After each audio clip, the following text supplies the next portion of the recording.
This talk is a continuation of the last talk about rules. I'll be building on some of the stuff that I was talking about there. And in particular, I'll be showing that new RPT rules can be added to an existing rules file.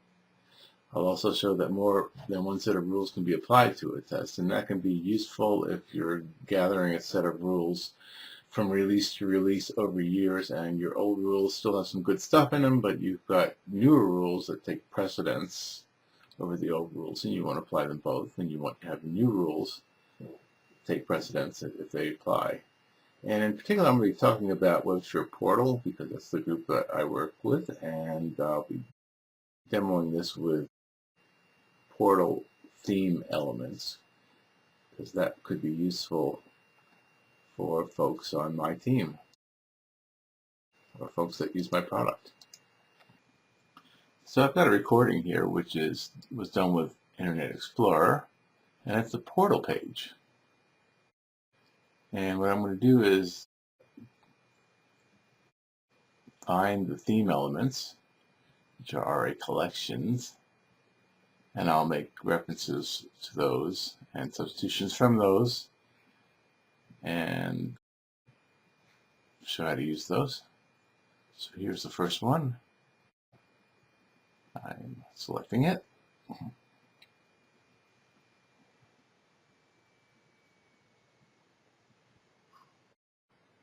And we'll create a reference.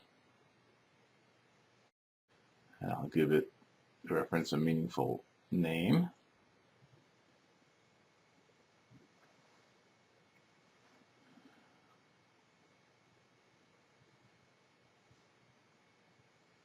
And I'll change the properties, which first checks to see if the name is unique.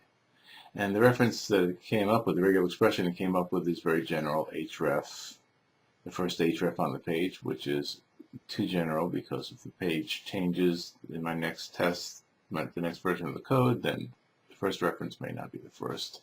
So I want to come up with a better regular expression to find this particular theme element, and that's what it looks like. And I'm going to verify that it is correct. And it is. So say OK. These elements have URL encoding in them, and so RPT has a hard time of actually finding those in the page. So it won't find them, but I know where they are, and I can use the filter to look for my head CSs. And since this was recorded with IE, there are actually two in the page. So here's the first one. And what I'll do is I'll select it all. This is where I want to do the substitution. And it won't let me do the substitution because there's already substitutions there. And so it makes me remove all the substitutions first, which I did, because those are suboptimal. And then I want to substitute. And it shows me a dialog, and it's not finding matches. Like I say, the URL encoding on the HTML page confuses RPT, so it's not finding matches. So I'm going to say, don't just show me possible matches because you can't recognize a possible match. And there is the one I just created. So I'll check that and substitute it. And we'll try to ask if I want to find more matches, and the only one I found was this one. And then there's another array collection, a second set for IE. And so I'll want to create a second substitution for that one. So I'll go back to the page and find the second array collection for head CSS in the page. And create another reference for that one, another reference for that. Select it.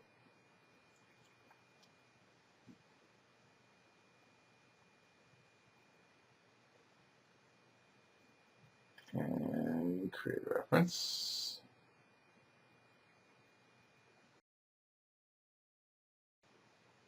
Give it a better name.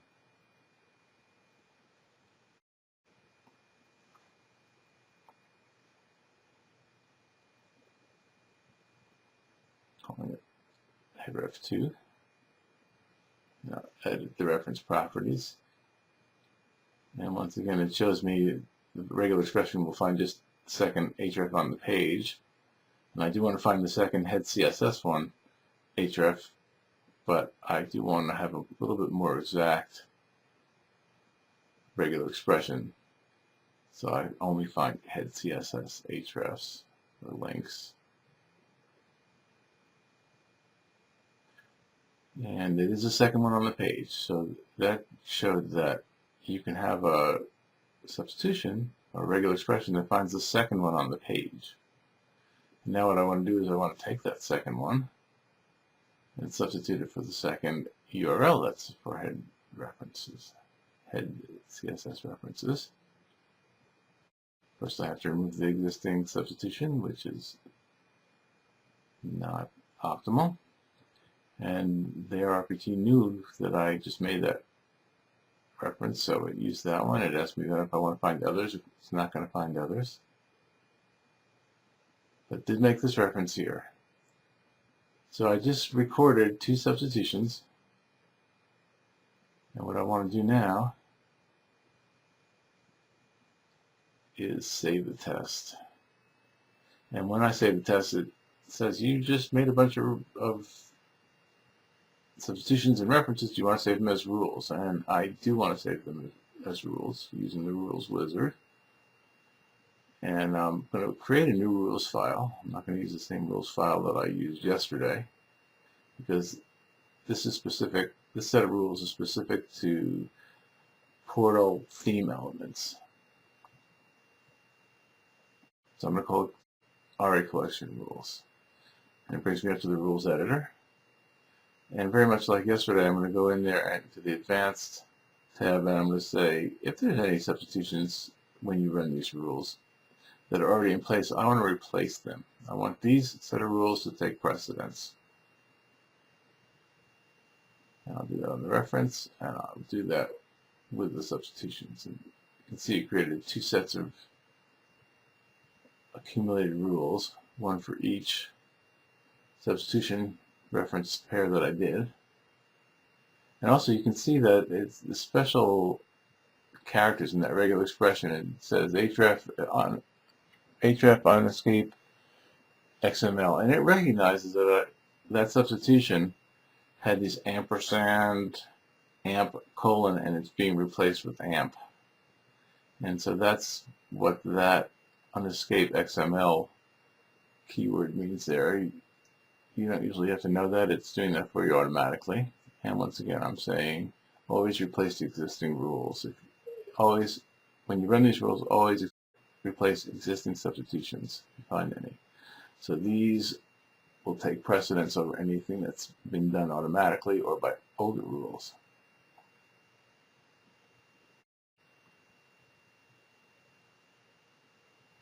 Always replace existing. So that covers the head CSS rules. And you can see there that the rule says use the second occurrence for that second one. So now I'm going to go back to that page, the portal page. I'm going to find another theme element, another RA collection. With Internet Explorer, there are 5 of those on the page. So I want to make a rule for each one of them. This one has head.js in the name. So I found that in the page.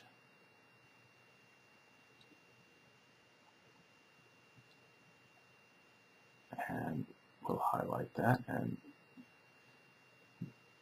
create a reference.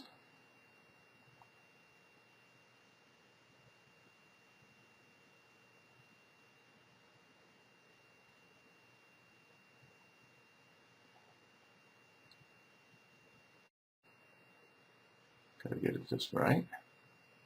Create a reference. And I want to give it a better name because content SRC is not very memorable or not very identifiable. It's an automatically generated name, but I like to use my own names so I can recognize them later. I edit the reference properties, which checks as well to make sure that the name is unique. And once again, the default regular expression is src equals, which is too general.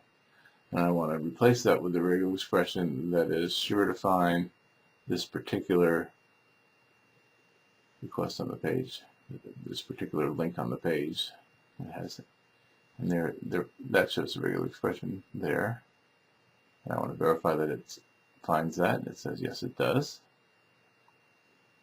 It's going to ask if I want to look elsewhere for didn't find the match. Once again, it's not finding it because of the ampersand.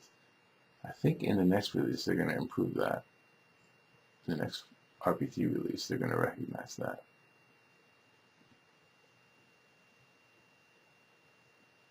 So I'm going to substitute, and this time it shows me that that reference that I just made,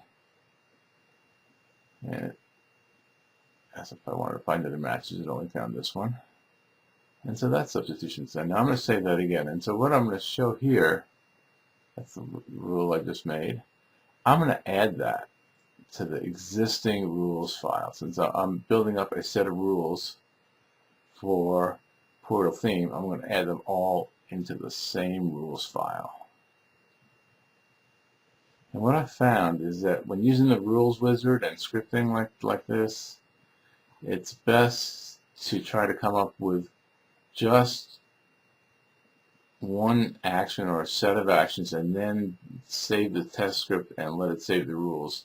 If you have a whole editing session where you do about 30 different things and then save the file, it'll create a set of rules for you that are hard to understand what they are because they captured so many actions. So what I'm doing here is I'm just capturing one rule or set of rules for each save. Each time I save, it's got just one rule in the file, or one set of rules in the file.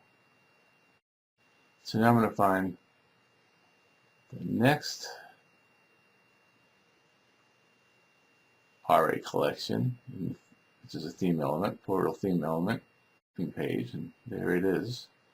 So I'm going to select that.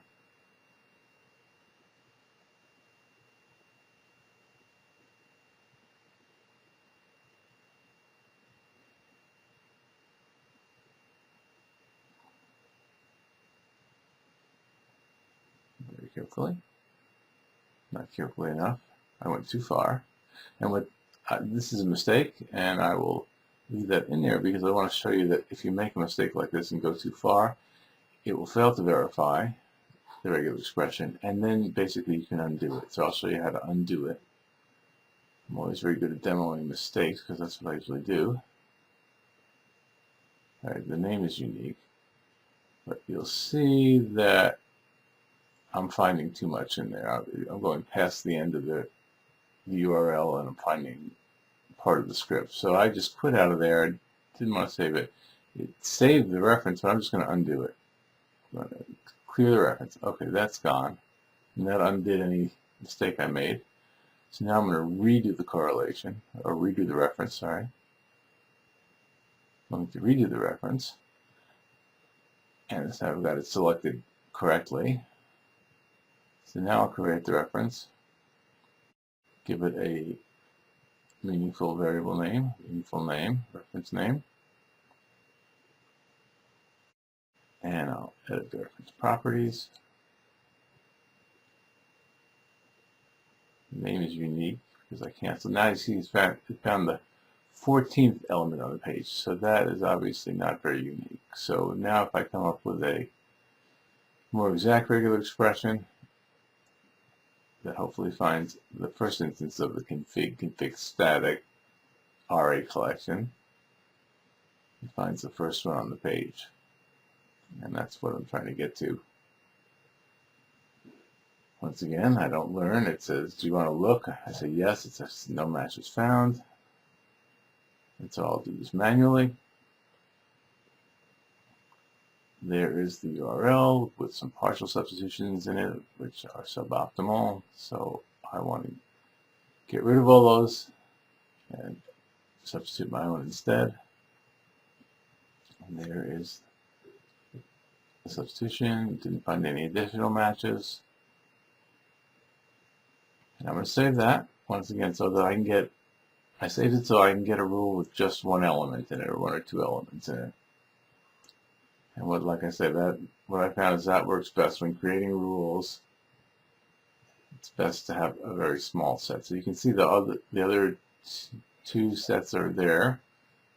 And now I've added this third set. I'm going to tell it to take precedence. Always replace existing. And create a reference even if it's overlapping.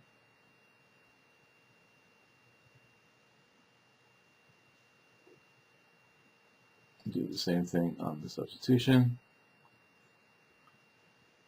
Replace existing, always.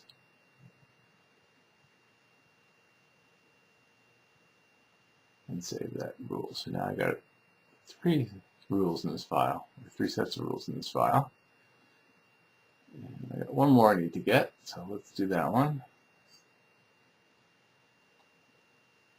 It's another portal theme element.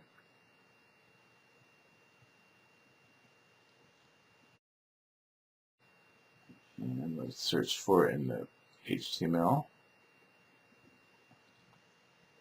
It says config.js in the name. And so there is that reference. Trying to find the whole thing. There's the end of it.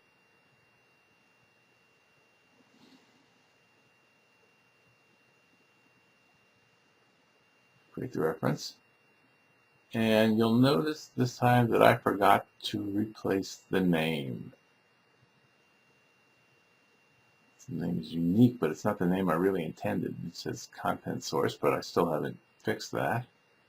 And so I made another mistake, and I'm going to use that to show you that I can change that name later without any problem.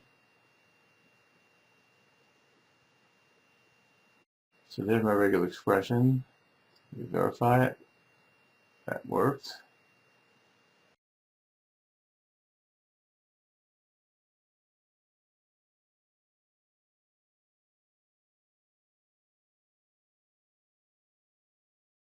All right, so now I will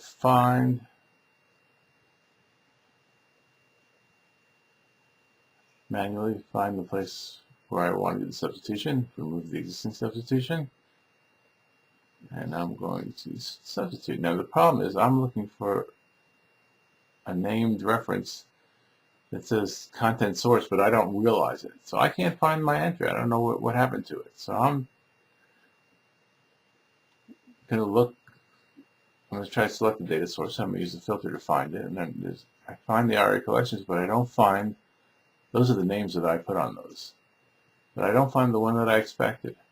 So let me cancel this and try to figure out why I couldn't find the one that I was looking for. So I'll go back to the HTML. This is the reference. So let me see what the properties are. And there's my problem there. The properties, the name of this is content:source, which is not the sort of meaningful name that I need in order to be able to make a substitution. If I didn't know if I should be looking for that, it wasn't that meaningful for me. So let me give it a memorable name that's descriptive. And so no damage was done.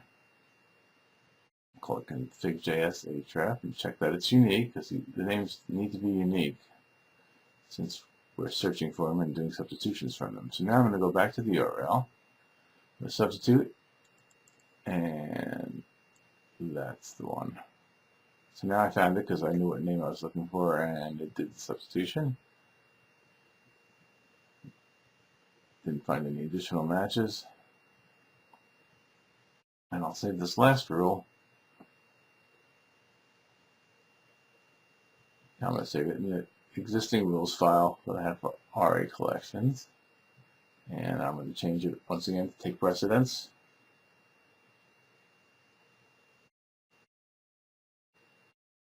To always replace existing and create a reference even if overlapping. Same thing in the substitution.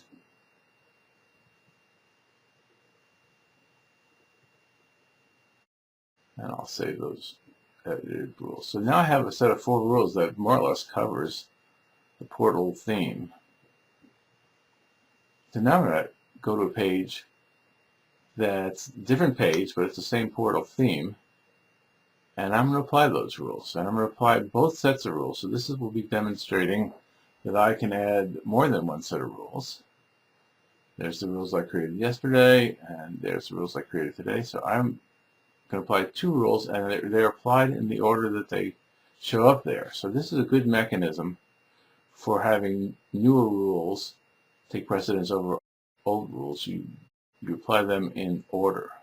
So you can see that all the RA collections, the portal theme elements were replaced, and I can see the properties of that. And I can, well, I'm going to the reference site, I'm going to see the properties, and you can see this is the one that got the second reference on the page that was called RA collection href CSS2. And you can also see that the welcome CSS that I created yesterday was substituted. Now for portal developers who actually might, portal testers who are using RPT, that might actually need to know what the details of the regular expressions were that I used. Here they are. Unfortunately, I don't have a good way so you can copy paste them, but you can just pause this and use these rules, those regular expressions. Okay, in summary, our new RPT rules can be added to an existing rules file. More than one set of rules can be applied to a test, and the order of applying them is important if your new rules take precedence over the old ones, which I always do. And then I showed how to make rules for the WebSphere-Portal-theme elements, which is going to be useful for portal customers and my team members. Now, creating the rules was sort of slow and tedious, but using the rules, applying those rules, is simple and fast, and you get to do it over and over again. So the cost of creating the rules is amortized by the number of times you get to use them. And now these rules I just make here should be usable for a number of portal releases. And so I don't need to create them every time, I just need to apply those rules. I need to run the rules. So the cost of creating rules, it pays for itself.